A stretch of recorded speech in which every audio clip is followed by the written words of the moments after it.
फलक तहमल अकबा वमा अदरा का मल अकबा फक्को रकबा। ये जो मैं तुम्हें दावत दे रहा हूँ ये क्या है?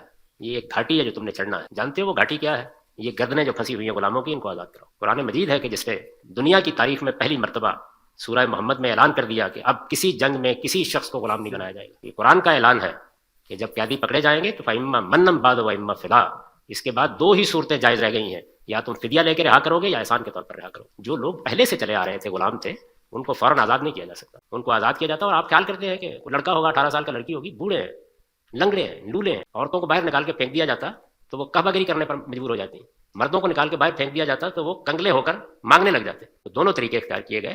गुलाम बनाने का खात्मा कर दिया, उसका ऐलान कर दिया। उसके बाद पै दर पै गुलामों का स्टेटस बुलंद किया। जो खुद खाओ उनको खिलाओ, जो खुद पहनो उनको पहनाओ, घरों में उनके साथ सलूक के मामले में हिदायत दी। यहाँ तक कि गुलाम स्लेव का लफ्ज़ इस्तेमाल करना ममनू कर दिया।